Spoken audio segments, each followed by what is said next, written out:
Time now for Top That. What do you do with a news environment like this with so much nutty stuff going on? Well, of course, you rank it according to the nuttiest story of the day. Jillian Turner joins us. She works at the White House National Security Council for 2 presidents.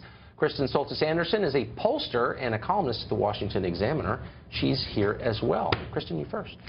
So if you went to sleep last night before midnight, you may have woken up to discover the news that Donald Trump tweeted with a typo. And yet this has dominated much of the news coverage for the day. Donald Trump last night tweeting that he was frustrated about news coverage, but misspelling the word coverage to Covfefe. By the time I woke up this morning and tuned into the news, Covfefe was trending on Twitter. And throughout most of the day, there were, in fact, some serious news outlets wondering what was the mystery behind the word Covfefe. Was it some kind of secret to Trump's administration? Was it a policy code word? What does this mean? There was a YouTube star in Singapore who claims she's already had the word tattooed on her arm and tweeted a picture of it. Very bizarre. Is that how, it's a Hungarian term, someone was telling me. Is that how you pronounce it, Covfefe?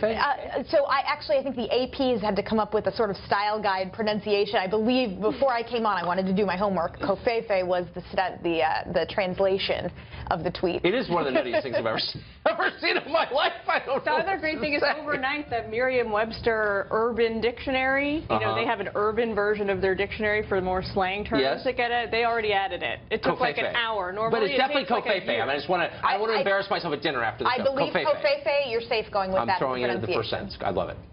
Jillian? So, no one knows more about golf than me, obviously. So I'm bringing you a story about Tiger Woods tonight. You may have heard that he got arrested, sadly, on Monday, a very sort of tragic situation where he was found slumped over the wheel of his car a few miles away from his home in Jupiter, Florida. Police pulled him out of the car. He wasn't really able to walk. But he passed the breathalyzer test, interestingly enough, is now claiming that he was under the influence of prescription medication. So we feel terrible for Tiger. We hope that he recovers and gets well. But what I'm here to talk about is the fact that there were 2 very different mugshots circulated on television and online. You can see them right there. Pull them up. The one on the left was brought to you by the Palm Beach County Sheriff's Department. He looks not amazing. Yeah, not amazing. Sub-amazing. Right, yes. Sub-amazing. On the right, also sub-amazing, but much better. Turns out the one on the right was actually photoshopped, doctored up by ESPN, and they've now had to issue an apology and retracted it, and they're now airing the more realistic version. They are claiming, I think we've got the quote from them if we want to pull it up here, they're claiming that they didn't intentionally Photoshop it. All they did was, to make him look better, all they did was sort of format it to fit their template for athlete headshots. Honestly, that's what they do in our makeup room here.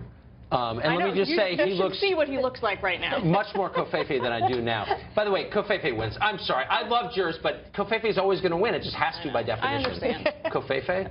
I understand. Have a Covfefe night. Great to see you.